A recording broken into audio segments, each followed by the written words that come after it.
Baik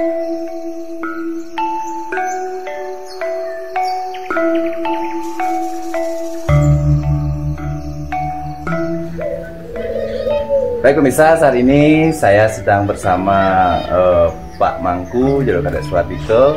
Kemudian ini kita akan bahas sebuah topik menarik saat ini pemirsa, yaitu mengenai SDGs. Mungkin beberapa sudah pernah mendengar istilah itu, tapi masih belum tahu SDGs itu seperti apa. Lebih baik kita langsung bertanya ke narasumbernya.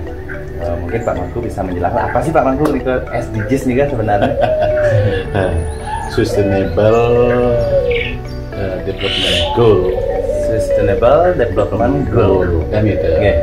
Itu sebenarnya bukan barang baru, itu kelanjutan dari MDGs sebelumnya tapi MDGs nggak? Oh, Millennium Development Goal kan itu. Kemudian ini adalah agenda PBB. Agenda PBB di dalam bagaimana negara-negara itu melakukan pembangunan berkelanjutan sampai tahun 2030. Nah, kemudian pemerintah Indonesia itu menindaklanjuti lagi itu tentang pencapaian pelaksanaan pembangunan yang berkelanjutan. Pembangunan yang berkelanjutan. Mungkin bahasa singkatnya pembangunan berkelanjutan. Pembangunan berkelanjutan. Tetapi kalau dalam konteks Bali, ini bukan sesuatu yang baru sebenarnya kalau lihat dari spiritnya. Kalau kita di Bali, kita mengenal falsafah orang Bali itu yang bernama Trihita Karna. Trihita Karna kan ada Tri itu adalah tiga adalah kebahagiaan atau kesejahteraan kan itu jadinya itu karena itu penyebab ada tiga hal yang menyebabkan orang Bali itu akan mencapai kebahagiaan atau kesejahteraan. Maksud keharmonisan. Nah, keharmonisan itu hubungan antara manusia dengan manusia dengan lingkungannya, manusia dengan Tuhan. Nah, kemudian kalau kita lihat SDGs itu sendiri, kalau kita pilah lagi, sebenarnya SDGs nomor 1 sampai 6 itu lebih kepada manusianya, warganya, kan gitu. SDGs itu ada 17. Iya, ada 17 yang harus dicapai oleh negara-negara tersebut. Berarti 17 ini semacam indikator apa, Mas? Iya, indikator pencapaian yang harus dicapai oleh suatu negara. Nah, kemudian oleh Gus Menteri kayak gitu kita kayak gitu ya. Itu ditambahkan lagi satu SDGs dari 17 tambah lagi satu yang bernama itu apa namanya kelembagaan desa dinamis dan budaya desa adaptif kan itu ya. Itu yang ditambahkan. Berarti totalnya menjadi 18 gitu. Beberapa di antara seperti apa gitu, Pak? Nah, contohnya itu tentang bebas kemiskinan, yang pertama kan itu sudah itu bukan bebas kemiskinan, desa tanpa kemiskinan ya nomor yang 1 kedua ya. Desa tanpa kelaparan kan itu udah itu desa sehat dan sejahtera. Yang ketiga, yang keempat desa apa namanya berkualitas itu pendidikan kan itu desa berkualitas kan yang kelima apa namanya itu keterlibatan perempuan di desa kan itu. Yang ketiga baru kita akan berbicara desa layak, air bersih dan sanitasi. Ini kan lebih sebenarnya berbicara untuk warga atau hanya untuk manusianya. Ya, kalau kita tarik sebenarnya ini kan bukan orang baru di Bali. Istilah Trihita Karna kan sudah dilakukan sejak tahun bukan dilakukan, artinya mulai digali, mulai disampaikan ke publik itu tahun 1966. Nah, ini kan manusianya sudah tuh yang SDGs dari nomor berapa namanya dari nomor 7 nomor 1 sampai 6 adalah warga atau manusianya sudah 7 sampai 17 atau sampai 18 itu lebih kepada lingkungan.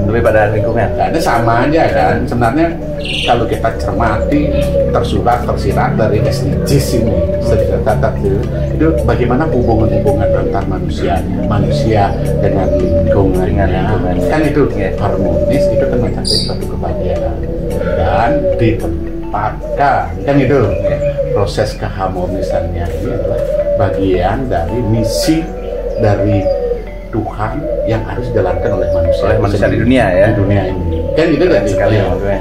Kan itu. Sehingga kan sebenarnya ini kita karena nah, kalau di Bali memang kalau konteks Tuhannya lebih ditempatkan kepada ritualnya, kan itu kan ritualnya gitu. Tapi kalau ini kita berbicara lebih ke horizontal. Nah, terus Mangku untuk mengimplementasikan SDGs ini di negara kita itu seperti apa, Bang? Implementasinya? Kalau kita berbicara implementasi, kan gitu. Sebenarnya kearifan-kearifan itu sudah dilakukan di negara ini, khususnya di desa-desa. Karena kan saya berbicara konteks desanya, kan gitu. Berbicara kebebas kemiskinan, kan itu dasarnya. Bicara kemiskinan, ini kan hubungan antara manusia dan manusia, antara yang berdaya dan yang tidak berdaya, yang mampu dan tidak mampu, kan itu hubungan. Sekarang masalah kemiskinan kan dari sejak dulu kita harus berbicara kemiskinan, kan itu. Nanti kalau kita berlihat SDGs dalam arti yang sudah dibumikan dalam konteks desa, mungkin salah satunya desa Taru, bukan gitu. Desa Tarung ya? Ya, desa Taru, kan gitu. Itu bisa menjadi salah satu rujukan kalau melihat SDGs yang sudah dibumikan. Kan dibumikan. Berarti di desa Taru sudah diimplementasikan saat ini atau memang sudah terjadi dari dulu, Bang? Sebenarnya secara tidak langsung dari dulu proses itu dilakukan.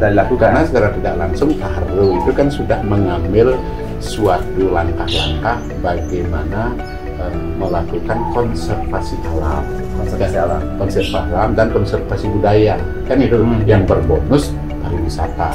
Berarti pariwisata adalah sebuah bonus, bonus ya, bukan merupakan tujuan. Ketika pariwisata merupakan tujuan, kan itu jadinya. Itu kita nggak berbicara keberlanjutan. Ya contohnya seperti sekarang, kan itu jadinya. Menjaga alam ketika pariwisata seperti sekarang ini nggak, katakanlah nggak itu jalan sementara, stagnasi sementara, jeda sesaat, ya artinya masyarakatnya masih bisa hidup dari petani. Bagaimana eksistensi dari program SDGs ini termasuk saat situasi sekarang ini kita kan sudah masuk COVID ini. Bagaimana tantangannya? Bagaimana kita berkelanjutan seperti yang konsep awal seperti itu? Nah, justru menurut saya kan itu menurut pandemi COVID ini mendorong percepatan SDGs itu kan, karena kita berbicara keseimbangan. Kenapa pandemi COVID ini ya? Kan karena semesta ini nggak seimbang. Nah, seperti yang saya kembali ke tadi, kalau kita berbicara manusianya, warganya, kita berbicara buana kecilnya. Di Bali istilahnya buana alit. Mikrokosmos ini kan nggak bisa dipisahkan dari makrokosmos. Nah, itu adalah satu kesatuan, sehingga terjadi keseimbangan. Ketika nggak terjadi keseimbangan, inilah pandemi COVID ini terjadi. Kan itu, sehingga manusia yang dari kota sekarang semuanya kembali ke desa. Mulai apa? Mulai menjaga alam. Alam itu mulai apa? Mulai papan. Dan salah satunya ditaruh itu ya pertanian itu yang dibutuhkan gitu. Nah, contoh umpamanya kita berbicara ketahanan pangan berbasis organik ketahanan pangan ini kan. Dan pola yang kita tempuh kan kita membakar lahan-lahan di pekarangan rumah orang miskin. Kan itu jadinya bis itu. Yang kedua membangkitkan lahan yang tidak produktif, kan gitu ya. Itu pendekatan yang kita gunakan adalah PKTD, padat karya tunai, kan itu. Ini kan bagian dari proses berbicara SDGs yang pertama. Kita berbicara bebas dari kemiskinan. Sekarang ditaruh itu ada 165 orang miskin. Nah, sekarang kan data ini penting kalau kita berbicara SDGs. Kan itu data ini penting, ada 165 orang miskin dengan karakteristik sendiri. Sekarang semuanya sudah mendapatkan program-program, apakah itu dari PKTD-nya, apakah dari BLT-nya, BKH-nya, maupun program-program yang lainnya. Sehingga kalau kita berbicara satu, umpamanya bebas desa tanpa kemiskinan itu kan perlu proses panjang. Karena kita tahun 2030 itu baru kita berharap menjadi nol di desa tersebut, kan itu. Tetapi kan semuanya sudah mendapatkan program. Itu salah satu contoh. Dan kita berbicara namanya bebas kelaparan. Ketika masyarakat Taru itu menempatkan ketahanan pangan dengan pola hasilnya PKK, berarti masing-masing rumah tangga yang menggerakkan itu perempuan, itu orang miskin stunting kan udah dipastikan nggak lapar. Kan itu. perempuan juga terlibat langsung. Iya, karena perempuan ini ya transformasi sosial yang paling efektif. Apalagi di sini gabung dengan pemerintahan juga, pembangunan ekonomi juga terjadi. Dan juga disertakan KWT-nya juga ada. Nah itu berarti kan itu perempuannya, itu kan gerak-gerak perempuan. Nah dan di sini kan juga berbicara tentang bahwa ketahanan pangan yang dulu itu salah satu ininya pupuknya itu kan memanfaatkan limbah sampah yang ada yang kena, termasuk limbah sapi, lembu yang ada di itu yang merupakan konservasi budaya itu kan seperti itu, sehingga menjadi suatu siklus kehidupan. Pupuk kompos ini mengikuti ketahanan pangan, ketahanan pangan mengikuti masyarakat sehingga tercapai indikator pertama. Indikator pertama mencapai ketahanan pangan, desa tanpa kelaparan tercapai, sudah desa sehat tercapai, kayak gitu tadi. Sudah tuh lingkungan tercapai, sudah tuh pemerataan ekonomi juga tercapai. Jadi mungkin masyarakat masih bingung Pak Mas. Dengan istilah itu tuh orang sudah apa itu mungkin istilah asing seperti itu. Bagaimana tipsnya supaya kita tuh bisa mendistribusikan lah sosialisasi ke masyarakat sehingga masyarakat benar-benar memahami, menerima dan bisa melakukan.